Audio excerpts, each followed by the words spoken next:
Amém. A graça e a paz do Senhor Jesus, igreja. Boa noite. Que privilégio estar aqui mais uma vez.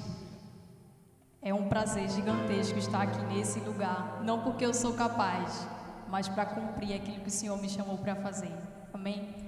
A você que está nos visitando nessa noite, nós queremos te desejar que você seja muito bem-vindo. Você não está em outro lugar, a não ser na casa do seu pai. Eu sou Laís, casada com o Rafa há 8 anos, graças a Deus. Sou seminarista dessa casa e nessa noite eu quero falar um pouco com vocês sobre 2 senhores. Amém. Vocês estão me ouvindo, amém? Glória a Deus. Abra comigo, por gentileza, a palavra do Senhor no Evangelho de Mateus, capítulo de número 6, versículo 24. Mateus 6, 24. Eu vou ler na Nova Versão Transformadora.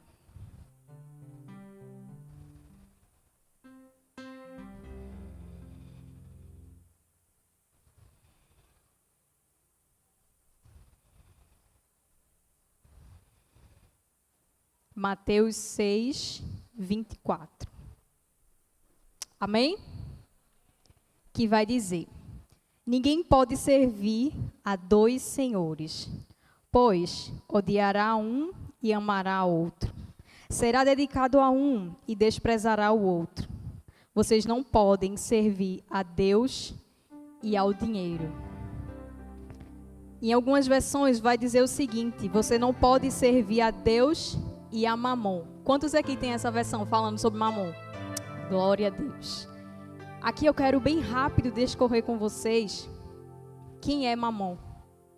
Na tradição judaica, Mamon, ele não é apenas o dinheiro, ele é a personificação da avareza, da cobiça e da obsessão por bens materiais. É muito fácil, aqui principalmente no nosso contexto religioso, ouvirmos falar: Mamon é quem está no centro do teu coração, Mamon é quem está no trono do teu coração.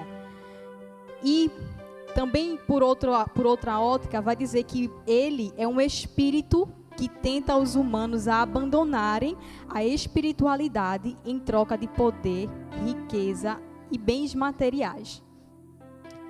Antes de entrar mais profundo nesse texto, eu quero desmistificar algo que aos poucos tem enraizado na nossa mente dentro da igreja.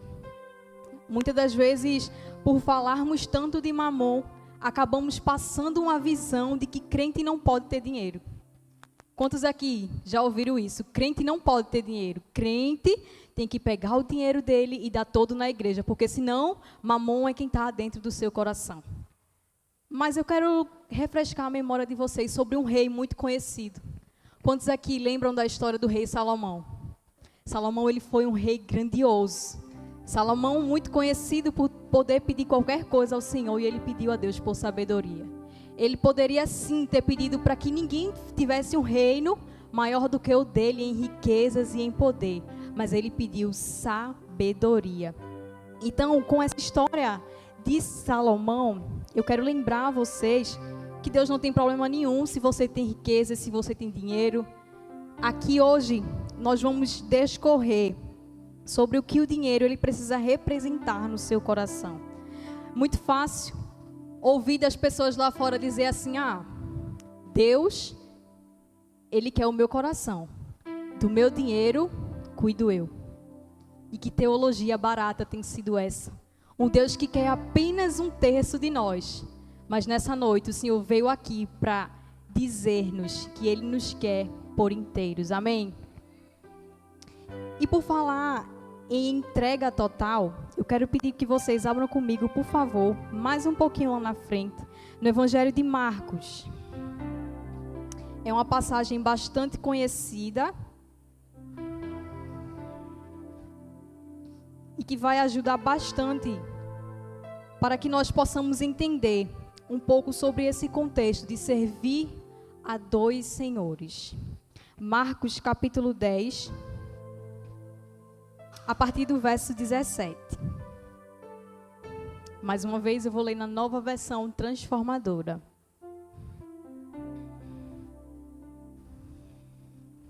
Amém?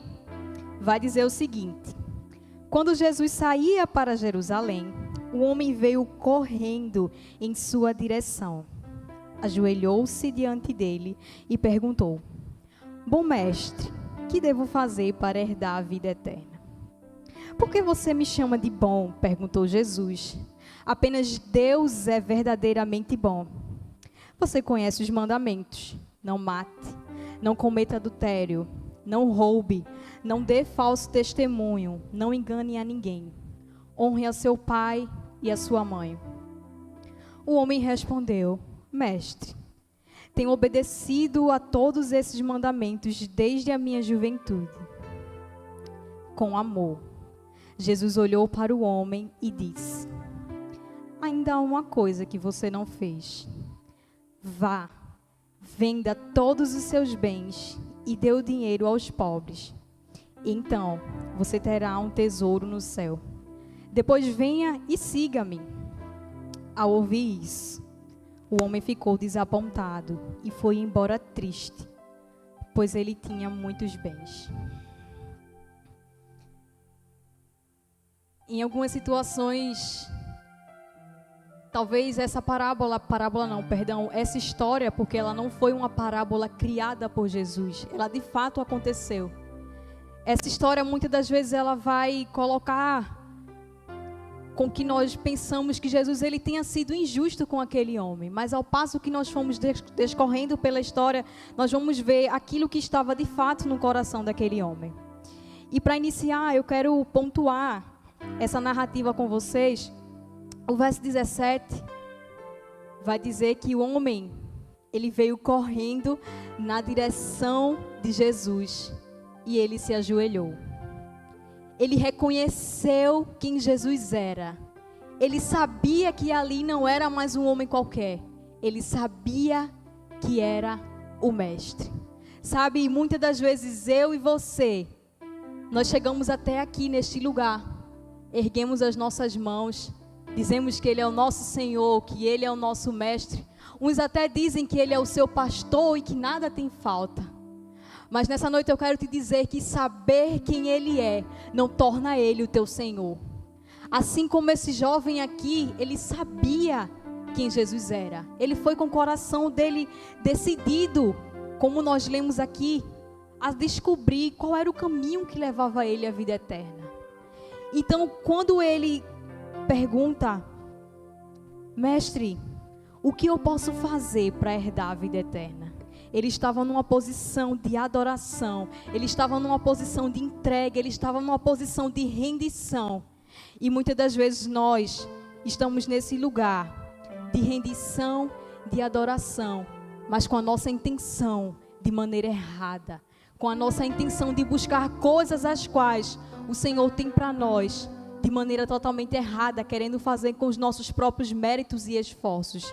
E o Senhor nos fala que não é dessa forma que Ele quer nos entregar o que Ele tem de mais precioso. No verso 20, Jesus vai começar com aquilo que nós conhecemos como lei. Jesus vai dizer: olha, você conhece a lei. Por esses dias nós temos falado no GR sobre a lei. E tem sido algo muito grandioso tratar sobre o Sermão do Monte. Nos domingos, nas terças, nas quintas no GR. Já aproveito para convidar você que não vem para o GR, venha para o GR. Tem sido momentos preciosos. E recentemente nós falamos sobre a lei. A lei, ela não veio para fazer com que nós venhamos a duvidar se podemos ou não cumpri-la. Lá em Tiago vai dizer que se nós caímos em uma, nós quebramos todas elas.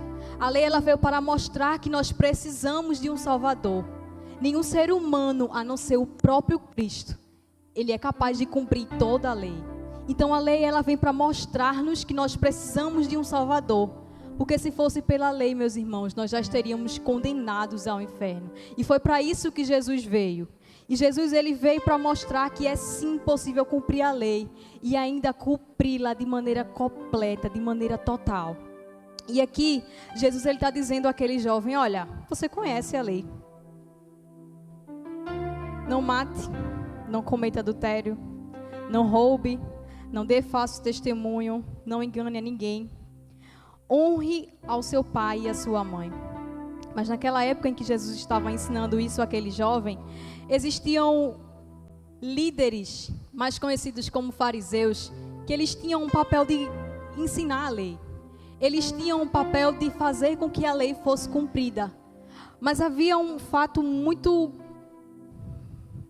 discutido entre eles, porque eles faziam com que as pessoas... Era o tal de faça o que eu faço, mas não faça... Não, faça o que eu digo e não faça o que eu faço. Eles diziam, adora a Deus e não tenha outro Senhor. Mas eles mesmos não faziam. Eles diziam, honra o teu pai e a tua mãe. Viviam dentro do templo, enquanto os seus pais e as suas mães estavam em casa, esquecendo o princípio de honra que o Senhor ordenou. Eles ordenavam que as pessoas fizessem várias coisas e eles mesmos não cumpriam. E aqui Jesus está dizendo, tu lembra da lei?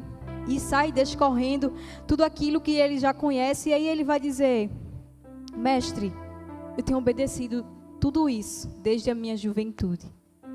E aqui nesse ponto, eu quero falar nessa noite que conhecer a lei e não cumpri-la totalmente nos torna apenas mais um fariseu.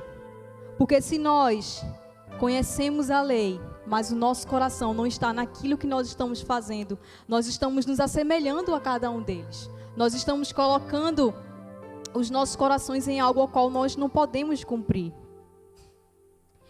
E no versículo 21, a parte A, vai dizer o seguinte: Jesus olhou com amor. Com amor, Jesus olhou para aquele homem. E não tem como nós não sentirmos o coração aquecido com esse trecho. Jesus, ele nos olha com amor. Jesus, ele sabe que vai chegar determinadas situações em qual nós não iremos conseguir ir até o final naquilo ao qual nós nos propusemos a fazer. Mas ele escolhe nos olhar com amor. Jesus sabia o final daquela conversa, como iria decorrer. Mas ele olha para aquele homem com amor. Jesus olhou para ele com amor, mas diferente de nós, muitas das vezes nos acovardamos porque nós amamos alguém e escolhemos agir com omissão. Jesus, embora tenha olhado para aquele homem com amor, ele não se acovardou, foi lá e confrontou aquele homem. Jesus, ele foi lá e disse: te falta apenas uma coisa. Jesus, ele colocou o coração daquele homem em xeque naquela hora. Jesus, ele trouxe a nudez do coração daquele homem. Porque muitas das vezes nós chegamos ao Senhor com intenções erradas. Assim como a S falou aqui nessa noite, nós queremos barganhar com o Senhor. Mas nós servimos a um Deus que não trabalha com barganha. E aqui, quando o homem ele ouve as palavras de Jesus, a Bíblia vai dizer que ele se entristece. Ele se entristece porque, ao olhar para o seu coração, ele viu que no centro dele, no trono do coração daquele rapaz, estava a sua riqueza. Assim como nós falamos de início, quem estava no centro do coração dele não era o Senhor, era Mamon. Era o apego ao dinheiro. Aqui eu quero falar que naquela época não era comum as pessoas terem dinheiro. As pessoas, elas recebiam suas pagas de trabalho com animais, com tecidos, algumas talvez com essências que transformariam-se em perfumes. Quem realmente tinha dinheiro, a moeda daquela época, eram pessoas que realmente tinham um poder aquisitivo melhor. E aquele homem, a Bíblia vai dizer que ele tinha muitas riquezas, propriedades, bens, gados. Ele era alguém, de fato, importante na sua época. E ao deparar-se com essa escolha, quando Jesus diz assim, diante de mim, você tem que fazer uma escolha.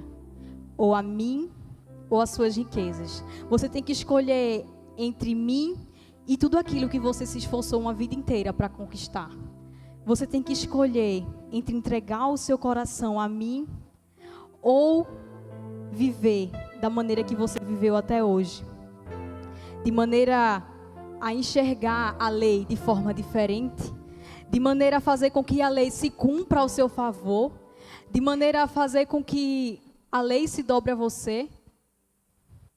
E naquele momento, Jesus colocou ele entre essa escolha.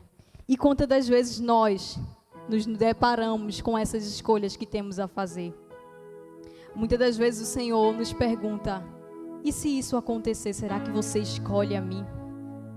E é nessa hora, meus irmãos, é nessas escolhas que a nossa atitude ela vai dizer quem de fato habita nos nossos corações. E aqui,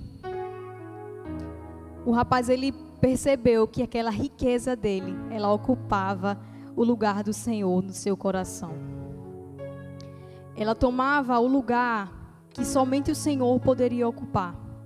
E lá em Isaías 42:8, abra comigo sua Bíblia, nós vamos discorrer um pouco. Para que ninguém cochile, vamos embora passear pela Bíblia.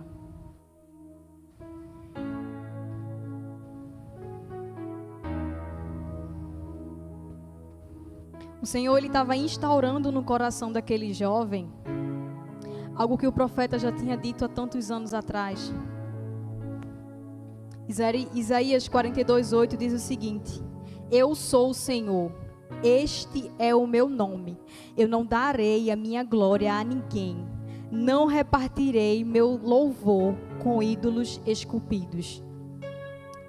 Aqui nesse texto nós temos falado sobre o ídolo do dinheiro, o ídolo do valor monetário, o ídolo onde coloca principalmente os homens a dizer: o Senhor governa a minha vida até aqui. Quando chega na parte do meu bolso, quem manda aqui sou eu. E eu amo que o Senhor, Ele falou isso diretamente com o homem, porque são os homens, me desculpem os meus amigos que estão aqui, mas os homens eles são mais amarrados. Os homens, eles têm de fato essa dificuldade, porque é da natureza do homem estar no governo. É da natureza do homem ter o poder do controle. É da natureza do homem estar mais seguro, ter as suas garantias. Mas o Senhor aqui, Ele disse àquele homem: olha, diante de mim só existe um rei. Eu não divido a minha glória com ninguém. Eu sou Deus único. O Senhor, homem, Ele te colocou nesse lugar de poder. O Senhor, Ele te colocou nesse lugar de sacerdote. Mas diante ao Rei Supremo, só existe um Deus. E foi isso que o Senhor falou para aquele homem: olha, para me seguir, para obter a vida eterna, assim como Ele buscava, é necessário que você faça essa escolha. E que quando o Senhor nos peça algo, que nós possamos escolher a Ele. Que nós possamos escolher a esse Deus que não muda. A esse Deus que está conosco nos momentos bons, mas também nos momentos de tristeza, nos momentos difíceis. E a Bíblia conta que aquele jovem, ele foi embora muito entristecido. Aquele jovem, ele percebeu que as suas riquezas, elas não levariam a lugar nenhum. Porque aqui nessa noite eu quero lembrar você que existem muitas pessoas lá fora que têm muitos poderes aquisitivos, que têm bens, que têm pessoas a seu favor, que lhe obedecem em tudo que elas falarem. Mas quando ela está com o seu travesseiro, ela está vazia. Porque o Deus da riqueza, meus irmãos, Ele não nos preenche por completo, assim como o nosso Deus nos preenche. Existe um vazio, é uma frase muito conhecida, mas que eu acredito muito, não está na Bíblia. Existe um vazio em nós que somente a presença de um Deus todo-poderoso é capaz de preencher. E esse jovem, ele foi embora muito triste, com essa tristeza no coração, com essa tristeza a qual, quando o dinheiro, ele nos governa, nos torna. E aqui nessa noite, nós temos falado muito sobre dinheiro, mas talvez na minha e na sua vida o dinheiro ele não seja o Deus maior. Talvez seja a tua rede social. Talvez seja aquela tua melhor amiga que tu sempre está lá conversando com ela. Talvez seja o teu pastor. No teu coração, quem tem sido o teu maior ídolo? E nessa noite o Senhor trouxe a mim e a você nesse lugar para te dizer: eu não divido a minha glória com ninguém. Eu sou o Senhor, o Deus que te viu antes mesmo de tu ser formado. Salmo 139, eu estou sempre repetindo isso aqui. A Bíblia vai dizer que quando éramos substância informe no ventre da nossa mãe, o Senhor, Ele já tinha escrito os nossos dias. Não sei se você conhece algum outro Deus que fez isso. Algum outro Deus que conhece a história de alguém. Ele não só conhece a tua história, tudo aquilo que você viveu até aqui, mas Ele conhece o teu amanhã, e depois, e depois, e depois. Esse é o Deus ao qual nós servimos. Amém? E como eu falei de início, Jesus, Ele não quis ensinar que para ganhar a salvação, Ele teria que doar o seu dinheiro. A salvação, ela não se compra, é pela graça, mediante a fé. Existem algumas religiões que ela vai dizer o seguinte: olha, eu vou ser tão bom para alguém, eu vou me doar tanto, que quando eu chegar no céu, eu vou ser salvo por conta disso. Eu vou fazer tão bem aquela instituição, eu vou ser uma pessoa tão boa, que ao chegar lá, eu vou ser aprovado. Mas a minha Bíblia e a sua vai dizer lá em Efésios, que a salvação, ela não é comprada, ela é conquistada pela graça, por meio da fé. Nós não temos que fazer nada para merecer essa graça. É o Senhor quem nos dá. Nós em Cristo, nós somos salvos mediante a fé. E aquele jovem, ele foi muito triste, porque aquilo que ele fora buscar, ele não conseguiu. De início, nós lemos que ele fora buscar: mestre, o que eu posso fazer para conquistar a vida eterna? O que eu posso fazer para morar contigo para sempre no céu? E muitas das vezes nós estamos também dessa forma, pensando: meu Deus, o que eu posso fazer para agradar o Senhor, de maneira que nada me impeça de morar com Ele eternamente? E nessa noite o Senhor nos traz a memória que não há nada que nós venhamos a fazer que nos torne merecedores dessa graça. Não é o nosso dinheiro, não é a nossa posição, não é o teu cargo, não é a tua faculdade. A Bíblia vai dizer que o Senhor, Ele te amou de tal maneira que Ele se entregou. E é dessa maneira que Ele nos convida nessa noite a refletir que amar o Senhor, que escolher ao Senhor, é uma entrega diária, é uma entrega contínua que nós precisamos fazer nessa noite. Não importa qual seja o ídolo que esteja no seu coração, nessa noite o Senhor, Ele te chama a conquistar esse lugar de volta. Talvez o teu ídolo seja o teu marido. Talvez o teu ídolo seja o teu filho, o teu trabalho, aquele concurso que você tanto estudou. Mas o Senhor, nessa noite, Ele quer o lugar dele de volta. Porque assim como nós lemos, Ele não divide a sua glória com ninguém. Abra comigo a sua Bíblia lá em Jeremias. Jeremias capítulo 2. Aqui nós iremos entrar num contexto onde os judeus, eles viviam se oferecendo sempre a vários deuses. E nós sabemos que eles pagaram alto preço por isso. Nós sabemos que eles foram vendidos como escravos, passaram 70 anos exilados. Nós sabemos as grandes consequências que escolher a tantos ídolos e não ao Senhor trouxeram para aquele povo. E aqui eu vou ler alguns trechos e aos poucos contextualizando os nossos dias de hoje. Jeremias capítulo 2, o 2 vai dizer o seguinte: assim diz o Senhor: lembro-me de como você desejava me agradar quando era uma jovem noiva há muito tempo atrás. Você me amava e me seguia até mesmo no deserto. O Senhor, Ele nos trouxe nessa noite para nos dizer: olha, Eu lembro de você quando você iniciou. Quando você me conheceu, aquele seu desejo ardente de me colocar no trono da tua vida. Eu lembro de como você fazia questão de estar na igreja todos os dias. Eu lembro quando você não só queria estar ali, mas você queria convidar outras pessoas. Eu lembro quando você me conheceu, que você não fazia questão de tirar o dinheiro do teu bolso e ofertar na casa do Senhor. Assim como muitas vezes já ministrei aqui, o Senhor, Ele não quer o nosso dinheiro, o Senhor, Ele quer os nossos corações, meus irmãos. Quando você entrega o teu dinheiro, você está entregando o Senhor, o teu coração, e dizendo, ó Senhor, não há nenhuma área da minha vida a qual o Senhor não seja o dono, a qual o Senhor não esteja sentado no trono. E o verso 4, ele vai dizer o seguinte: ouçam a palavra do Senhor, descendentes de Jacó e todas as famílias de Israel. Assim diz o Senhor: que defeito os seus antepassados encontraram em mim para que se afastassem tanto?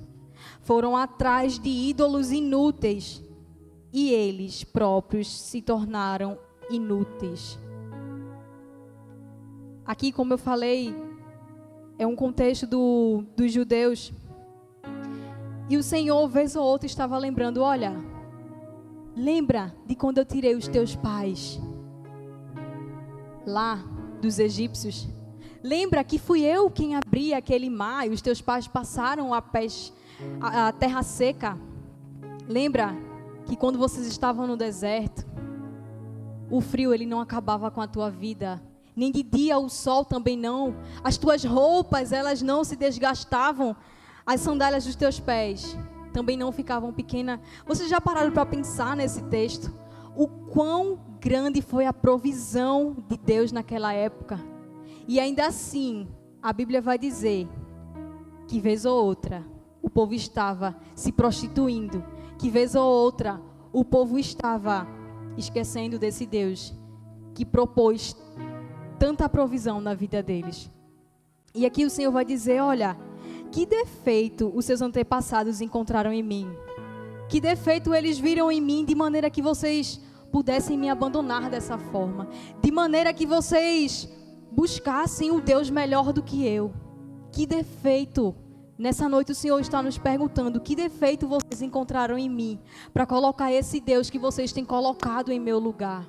Será que eu não tenho sido suficiente na sua vida para que você coloque algo tão pequeno? Porque nós sabemos que só existe um Deus grande. E esse Deus se chama Jesus de Nazaré. Amém?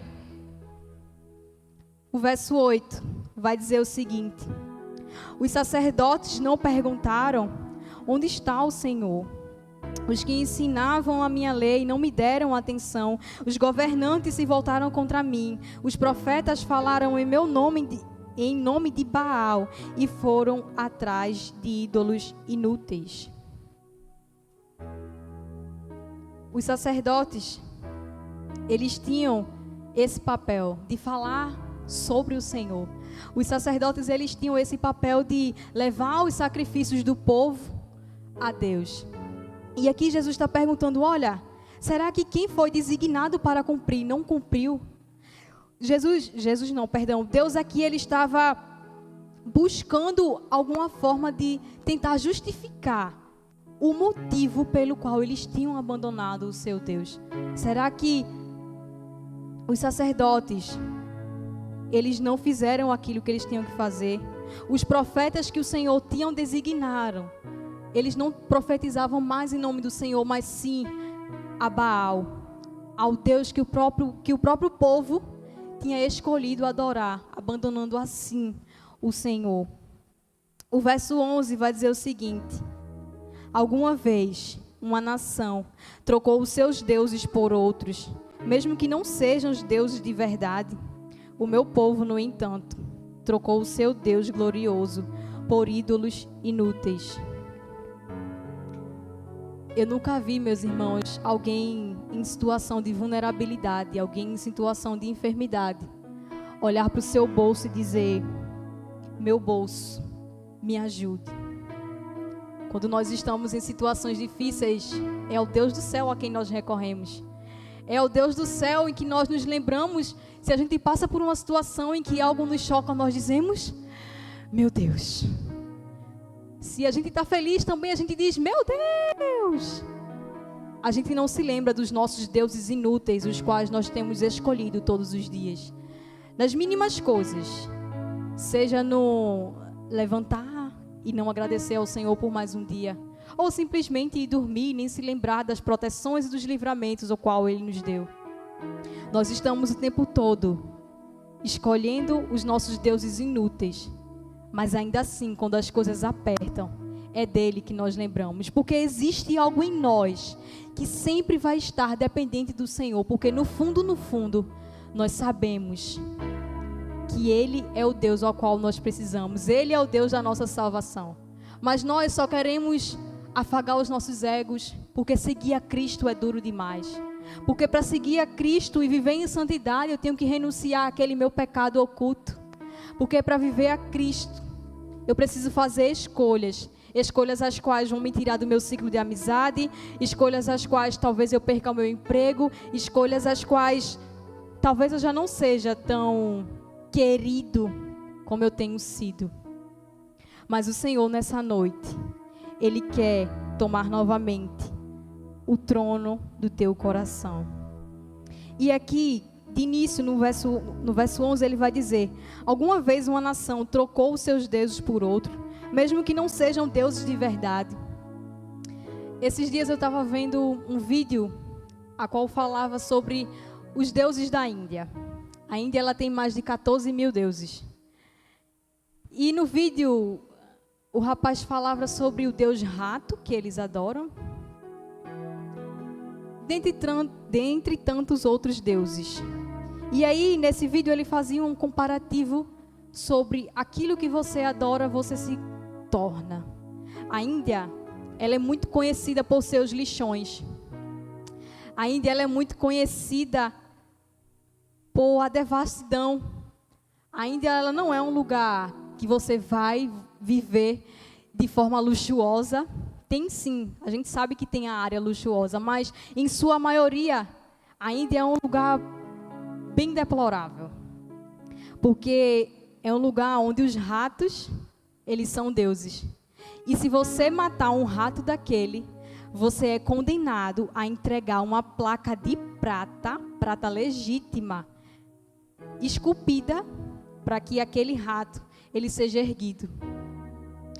Então, com isso, nós podemos refletir como está a nossa vida de acordo com aquilo que nós temos adorado. A vida do pessoal indiano, a gente tem notícias que não é lá essas coisas.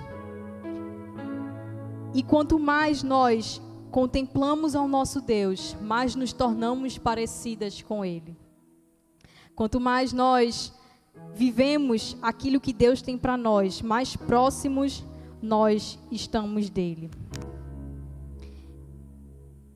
E passando para o verso 13, vai dizer o seguinte: pois o meu povo cometeu duas maldades.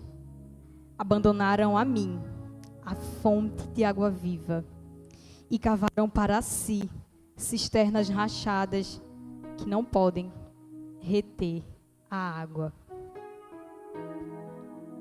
Eu não sei quanto a vocês, mas esse texto ele dilacera o meu coração.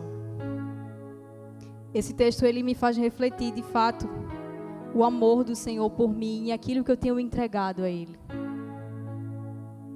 Duas maldades o Senhor aponta que o povo dele cometeu: abandonar o Senhor que se apresenta lá à mulher samaritana como uma fonte de água viva. E aqui nesse texto ao qual nós lemos vai dizer, Ele é a fonte de água viva, mas o povo escolheu cavar para si cisterna furada, as quais elas não podem reter a água. Então, tudo aquilo que ela se esforça para ter, para colocar nessa cisterna, vai se esvaindo. Porque os nossos esforços humanos, elas não nos garantem que nós vamos reter aquilo que os nossos deuses têm para nós. Porque aquilo que o mundo tem para nós, ele é momentâneo. E eu entendo que tudo aquilo que foge do trono do Senhor é irrisório e se torna coisas do mundo. Porque é isso que Satanás ele quer colocar nas nossas mentes, que nós tiramos o foco do Senhor e passamos a olhar para as distrações desse mundo, de maneira a viver uma vida vã, de maneira a viver uma vida vazia, de maneira a viver uma vida triste, assim como aquele jovem rico saiu da presença do Senhor. E lá em 1 Reis 18, tem uma passagem bastante conhecida.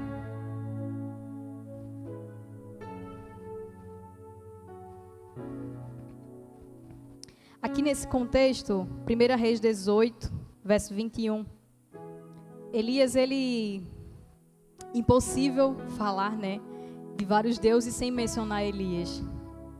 As pessoas apontam muito que Elias foi covarde, que Elias fugiu quando precisava lutar. Mas eu amo que Elias, ele foi um homem valente. Elias, ele me ensina muito. E nesse contexto, ele está desafiando os 450 profetas de Baal, mais 400 profetas de Azerá. E é aquela cena em que ele vai dizer, olha, vamos erguer aqui altares. O Deus que responder com fogo é o Deus vivo. O Deus que responder com fogo é o Deus que vai ser adorado.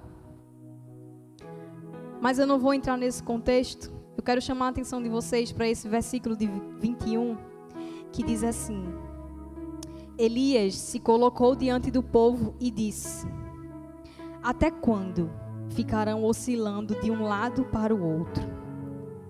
Se o Senhor é Deus, sigam-no. Mas se é Baal, então sigam a Baal. E todo o povo ficou em silêncio. Nessa noite, o Senhor, ele chama a nossa atenção dessa forma. Se o Senhor é o teu Deus, siga-o. Diferentemente do jovem rico, escolha hoje servir de todo o teu coração a Ele. Mas não escolha o Senhor enquanto você está aqui nesse ambiente climatizado, onde te é favorável ser crente e erguer as tuas mãos e tirar uma foto tua para sair no Instagram da igreja. Escolha quando você estiver no ônibus. Escolha esse Deus quando você estiver no seu trabalho. Escolha esse Deus quando você estiver no trânsito. Escolha ao Senhor. Mas se o Senhor que você escolher for Baal, siga-o. Tem uma versão que vai dizer: até quando cocheareis entre dois senhores? Cochear é alguém que manca de um lado para o outro. E você fica assim: hoje eu quero Deus, quando a tentação vier eu quero Baal. Hoje eu quero Deus, mas quando o meu contra-cheque cai no bolso, eu vou seguir a Mamon. Quando chegar aquele momento de eu ofertar aqui, eu vou lembrar que eu tenho uma pizza para comer lá fora e vou escolher a Mamon. A igreja tem muito dinheiro, a igreja é climatizada, tem uma luz boa, um som bom, o pastor tem um carro, ó, trocou de moto. Mas o Senhor, Ele chama a nossa atenção. Até quando vocês vão viver dessa forma? Até quando vocês vão escolher outras coisas senão a mim?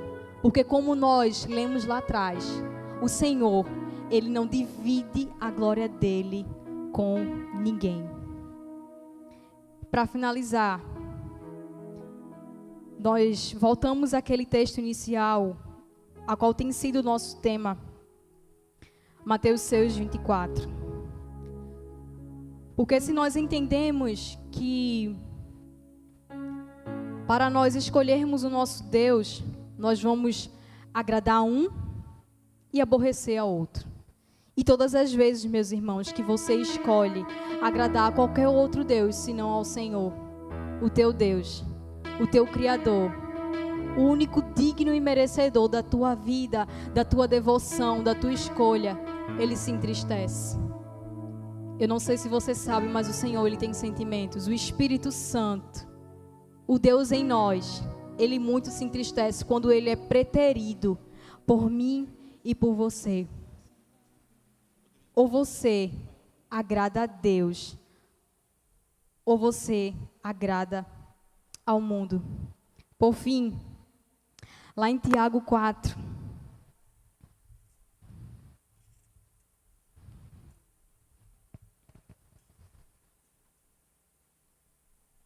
Tiago 4, a partir do versículo 4.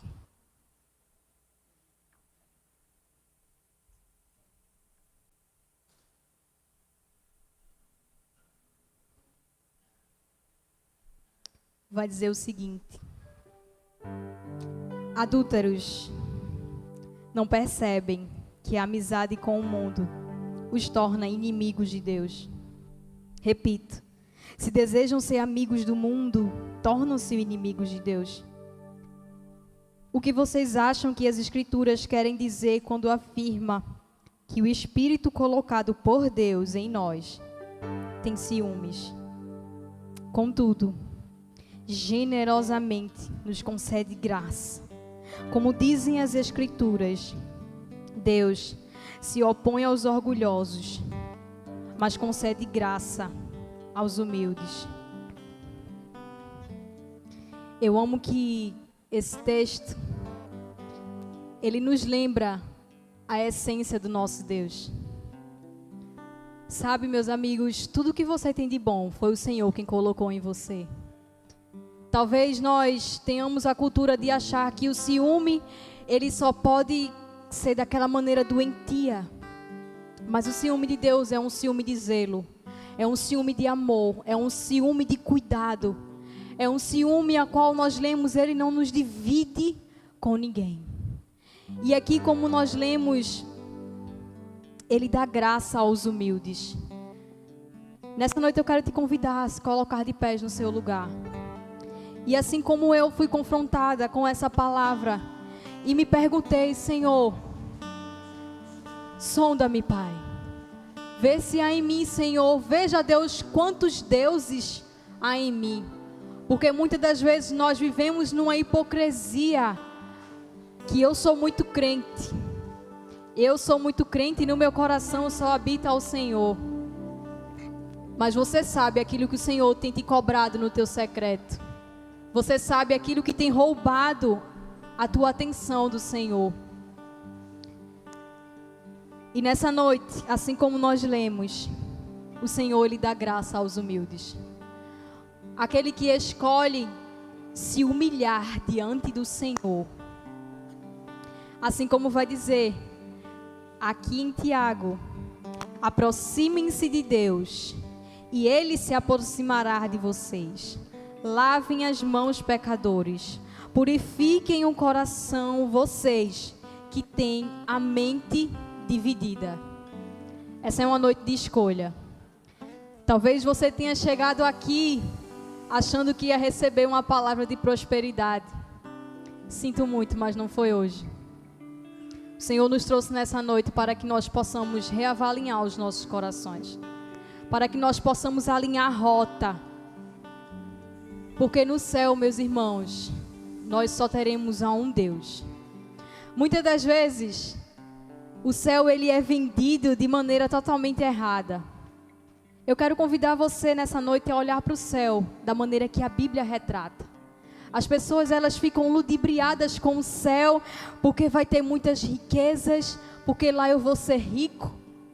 Ei, meus irmãos, a presença de Deus, ela vai sobressair a qualquer coisa no céu, de maneira que ouro, que é tão valorizado aqui por nós, ele vai ser onde nós iremos pisar. Porque a presença do Senhor no céu, ela vai exceder a qualquer coisa, a qualquer pessoa, a tudo aquilo que eu e você temos colocado como ídolos. A presença do Senhor, ela vai exceder a tudo isso. E que eu e você, nós que dizemos tanto que queremos morar com o Senhor no céu, possamos reavaliar os nossos corações nessa noite. Possamos alinhar a nossa visão. E de fato, se nós queremos ir aos céus, possamos escolher hoje o Deus a qual nós temos que seguir. Se for a Deus, siga-o. E se for a Baal, siga-o também. Amém? Que Deus continue abençoando a vida de vocês.